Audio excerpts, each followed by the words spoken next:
this is a story that I came across on a Facebook page, Lexington 18, covering Kentucky. This is a story, a DNA testing helps identify a Kentucky woman who was found in a grave nearly 50 years ago. Police in Connecticut have solved a 50-year-old case involving a Kentucky woman. DNA testing has led to the identity of Linda Sue Childers, a woman from Louisville, Kentucky, whose remains were found in a shallow grave in Ledyard, Connecticut in May of 1974. Connecticut State Police say her remains were found in connection to a double homicide that occurred in 1970. Authorities say she used the alias Lorraine Stahl, and they could not verify who she actually was.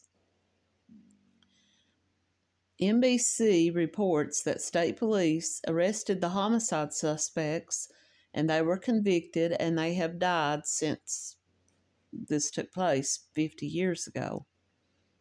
However, no one knew who the woman in the grave really was. Now, DNA Solves is a database that uses genetic testing to solve cold cases.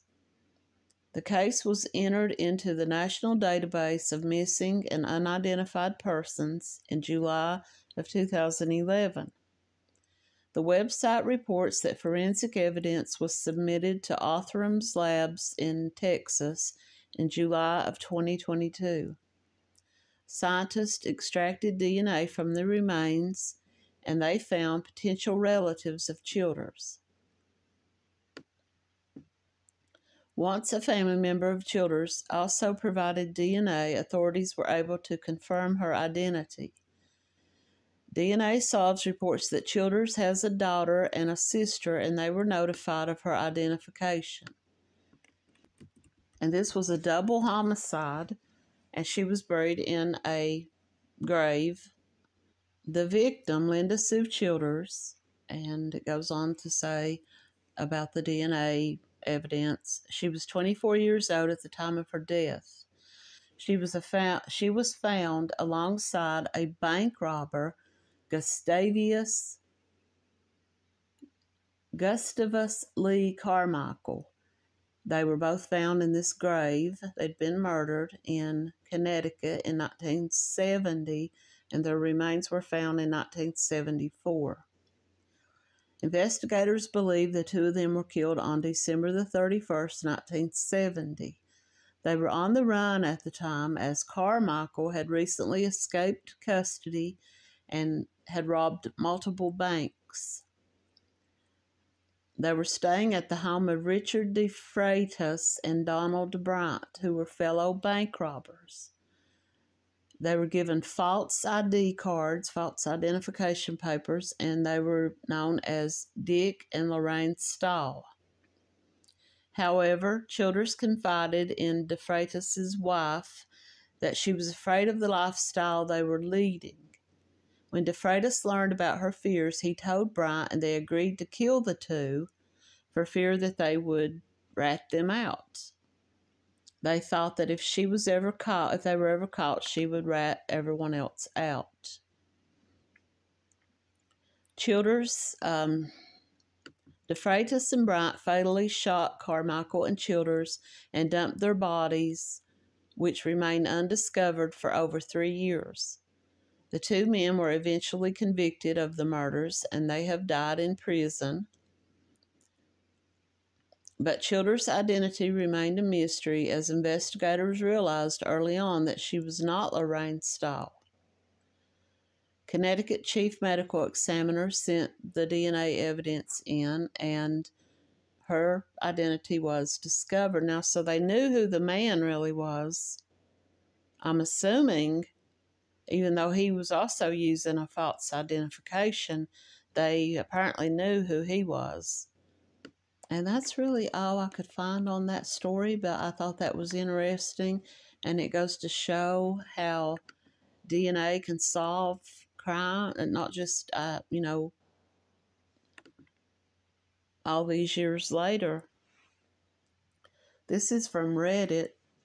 On May the 30th, 1974, police in Connecticut received an anonymous tip about two bodies that were buried behind an abandoned house.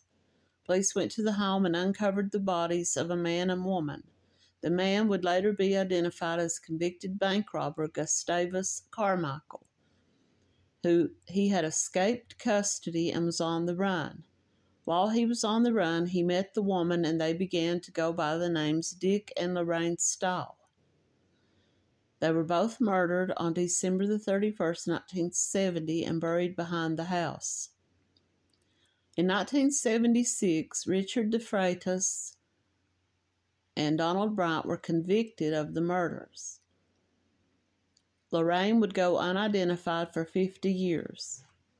I don't know if the two men, when they were arrested, if they really didn't know these people's true identities.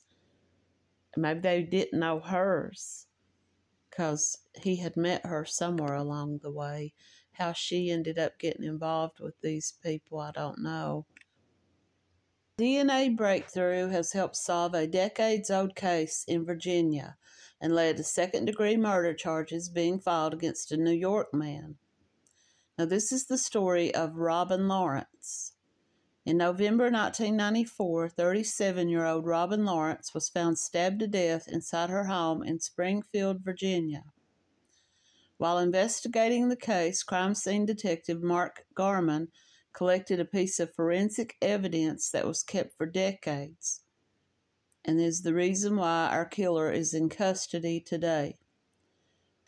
Eli Corey, Deputy Chief of Investigations, said during the news conference that Lawrence was found stabbed multiple times and her 2-year-old daughter was in another room of the home.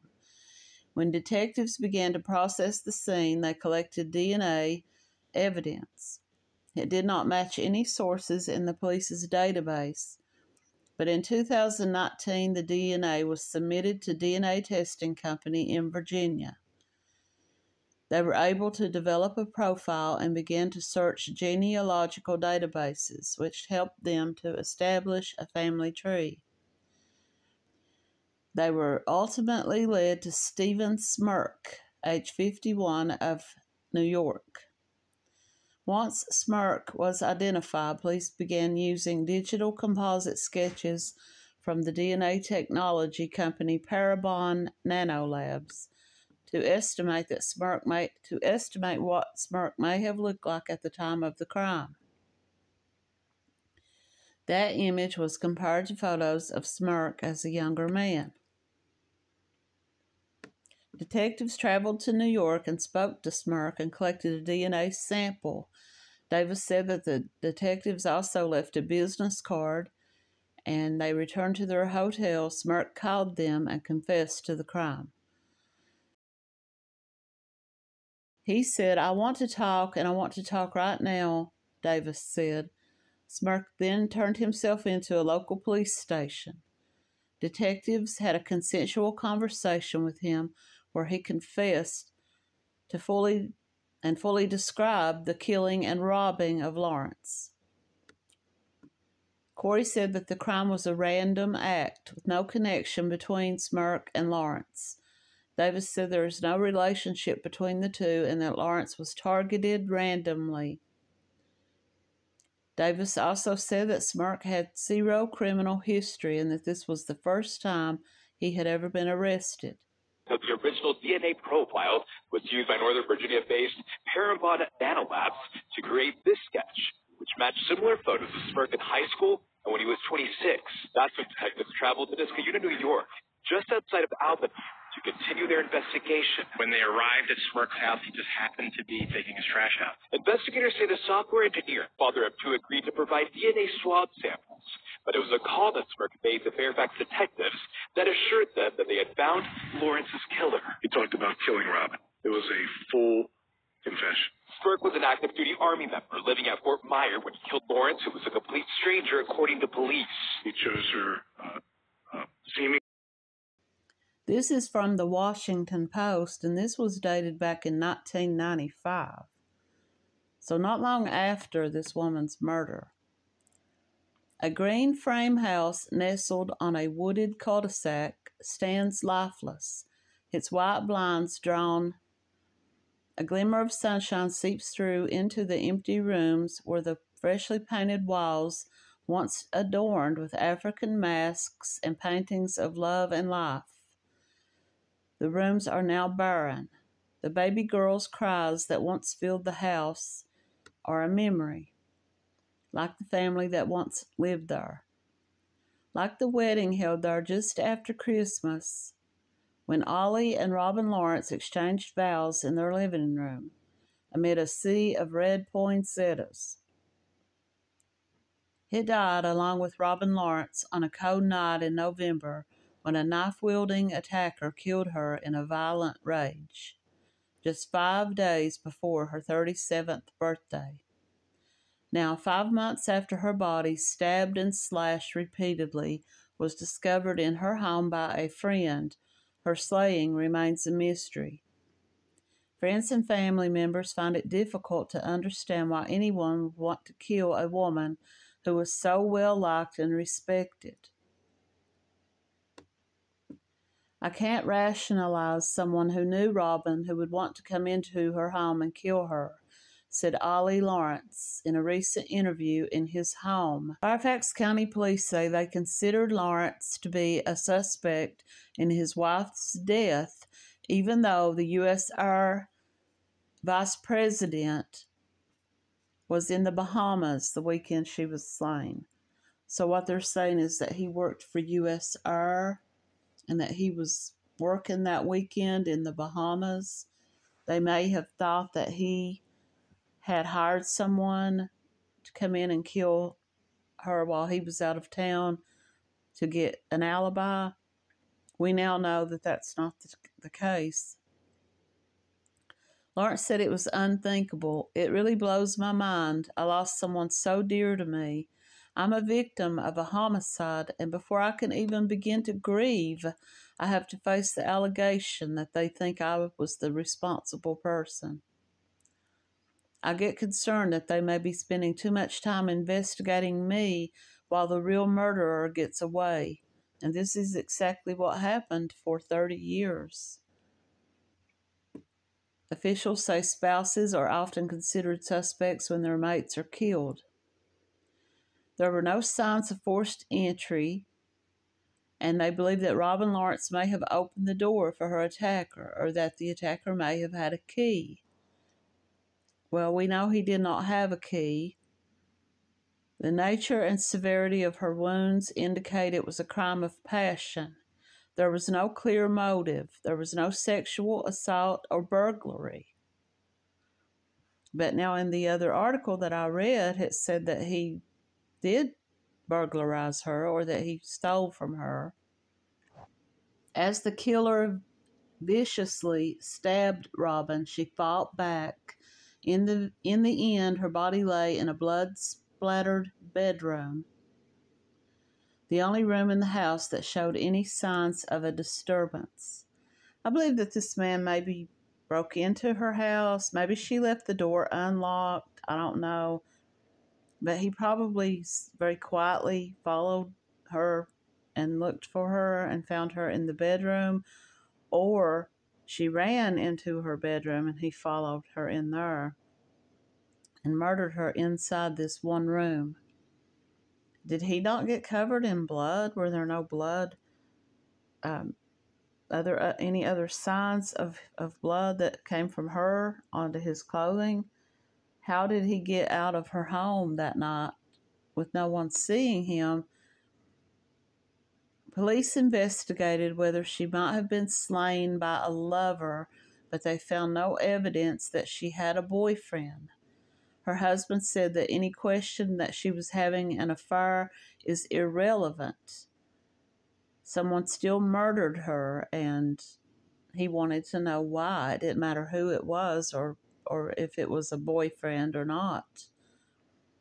Her employer, Merchants Tire, family and friends gathered up $12,000 as a reward for information leading to the killer's arrest. She would be the last person I would think that something like this would happen to, said one of her co-workers. Robin was a tall, athletic woman with flowing hair, a friendly smile, and a natural talent as an artist. She won a drawing contest in her childhood home when she was 9 years old, and her paintings hung on the walls of her home. She and her husband met in 1986 while she was visiting a friend in Washington.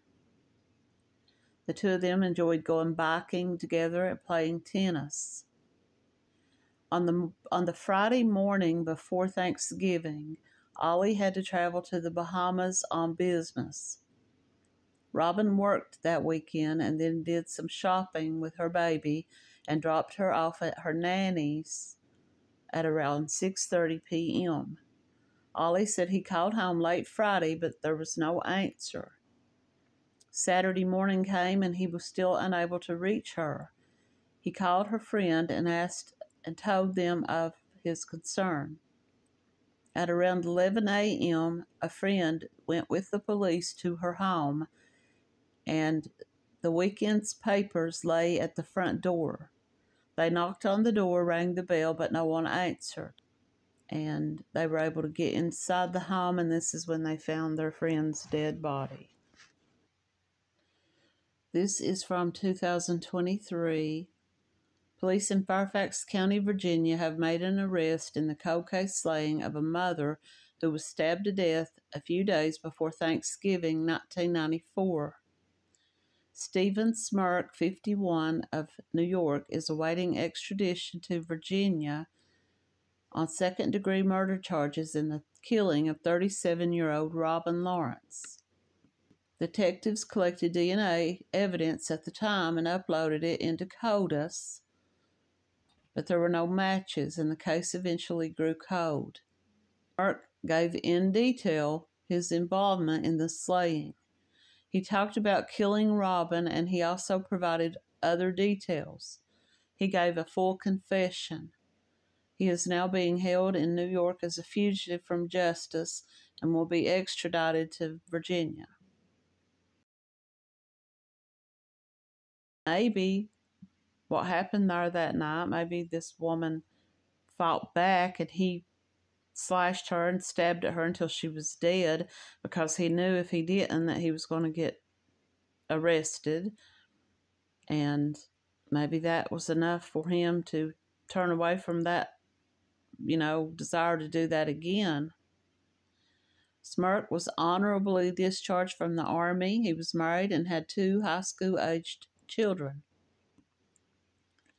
And that's where that story ends. I could find no more about his confession.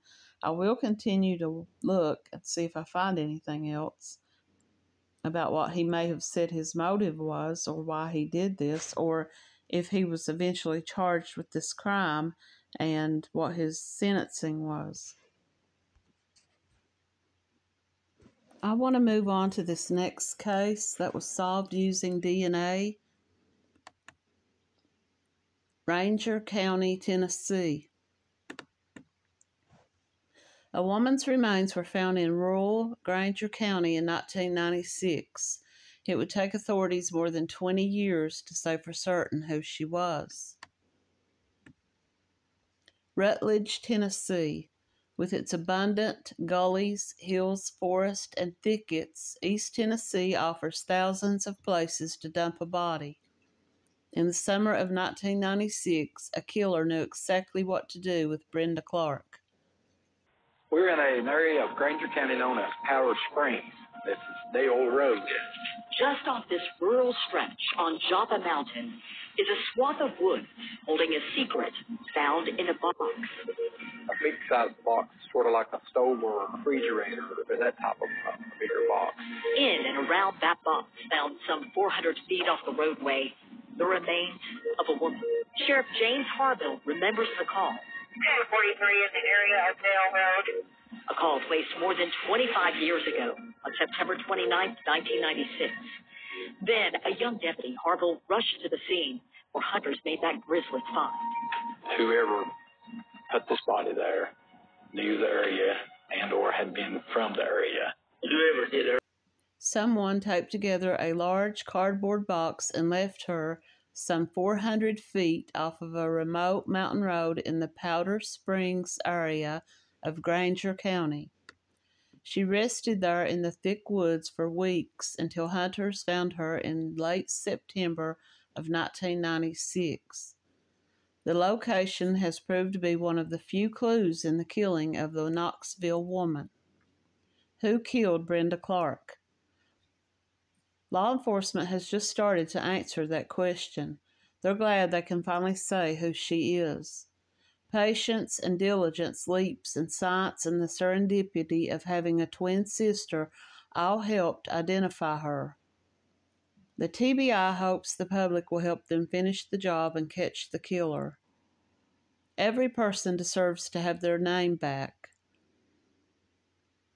Every family deserves to have closure. Jail dispatchers told him to drive out to Dale Road from Joppa Mountain to meet some hunters who said they had found a body. Harville parked along the road, passed a gate, and trudged back to where the hunters were at. The TBI investigation and a team of forensic anthropologists from the University of Tennessee headed out to the scene. Most of the woman's remains were in the box, consisting of bones and some mummified flesh. Within 50 feet, anthropologists found bones that had likely been scattered by small animals. She had just been left out there, well off of the roadway. She'd been there for weeks, if not months. A forensic exam suggested she was 30 to 40 years old. It's logical to think that more than one person was involved because of the area that it would take to get the body back in there. Very few people go missing in this small community. Investigators thought that the woman was probably a Granger County resident named Glenda Fields, age 37, of Bean Station, Tennessee, who had vanished in 1993 under suspicious circumstances. They moved forward with the assumption that this was who this woman was. They certainly had no reason to think this woman was from Knoxville. DNA science wasn't anywhere as advanced as it is today, but still authorities took a sample from Fields' twin brother and sent it off and crossed their fingers. But it was not her. When the results came back months later, they were disappointed to learn the woman in the box was not Fields. They were no closer to finding her, and they still did not know who this Jane Doe was. More or less, we had another homicide. The University of Tennessee Anthropology Department took the Jane Doe's remains and studied them through the years, hoping to get a break. The killer did leave some clues. He left one great clue by leaving the victim in that remote spot far from regular traffic. Whoever put this body there knew that area and had been there before. This was a well thought out place to leave this body. But it took more than 20 years for investigators to finally catch a break. It came thanks to advances in science in the 2000s and 2010s, and a twist no one considered. The victim had a twin sister. Now see, the other woman that they thought it was had a twin brother, and the woman who it actually turned out to be had a twin sister. It's extraordinary what DNA science can do. We got back the DNA of a living person. We were able to find that the person that had been identified as these remains actually had a twin sister. Through that DNA match, this past August, the TBI could finally put a name to the woman found in the woods, Brenda Clark. Brenda Clark was a community member here in Knoxville. She was very well known, had a lot of friends in the area. She was a young mother. Had people that cared a great deal for her. It gave me some closure from the law enforcement, from from being an officer for that many years. And I'm sure it was a great closure to the family, and my condolences go out to that family. Still, 26 years after Sheriff Harville rushed to Dale Road, this murder case is far from closed. We start to look about what was going on in the victim's life at the time, what people did they associate with, what could have led to the situation. All questions Elkins knows could answer. Who killed Brenda Clark? Relationships change. A digital profile was created and uploaded to what is known as the Combined DNA Index, or CODIS, which is a national database of DNA information. In 2019, the Tennessee Bureau of Investigation got word that there had been a match to Jane Doe's remains. But it wasn't what anyone expected. The DNA they submitted matched that of a woman who was alive and living in Knoxville. But how could that be? Their victim was dead. How could the database have her DNA profile? That's not something that happens. An investigator of nearly 18 years had taken over the case. After getting that initial shock, investigators asked themselves, did this woman have a twin sister? The first reaction is that we know we trust science and we did not think that the DNA was wrong. With further work, they were able to identify the woman whose DNA happened to be in the CODIS system, and they learned that she had a twin sister. 38-year-old Brenda Clark had disappeared in 1996 and was never heard from again. TBI forensic scientist Kim Lowe worked with the NamUs and North Texas University to study the DNA samples. In August, authorities could confidently announce that Brenda Clark was the unidentified victim. It was 26 years. We finally had a triumph. In the weeks that followed, after they confirmed her identity, they shifted their search for the killer.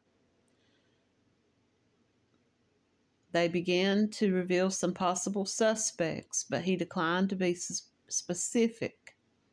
Elkins said that they were now looking at her background and what was going on in her life at the time that she disappeared. Who was she known to associate with, and how she might have ended up there. The agent said she was a mom who was very well known and had a lot of friends in the area and had a lot of people that cared a great deal for her.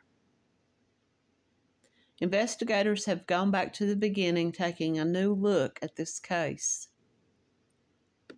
They do believe that the person that killed her was someone that knew her.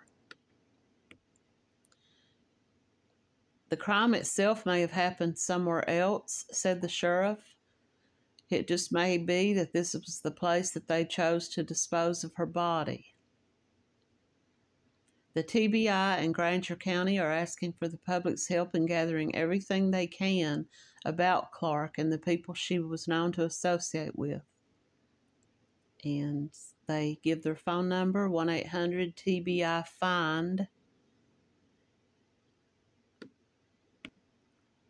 If I find any updates on this woman's story, if they ever come up with a killer, if they find out who left her body there and how she died, it doesn't go into any detail how they think she may have died. So I don't know if they were able to come up with a cause of death or not.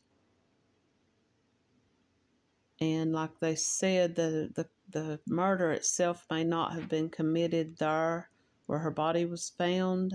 This is just amateur, sleuthing here. If they had taken her out there intending to murder her, they probably wouldn't have had this big refrigerator box.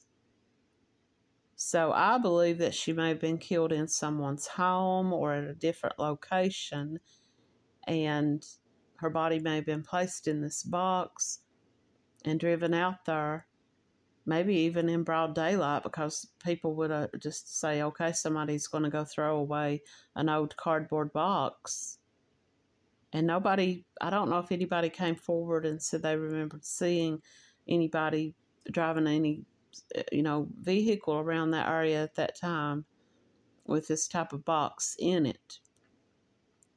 These types of boxes can be folded down flat, so it may be possible that they had the box in their vehicle folded down flat, and once they decided to put her in it, they carry the box out there. Maybe they didn't even carry.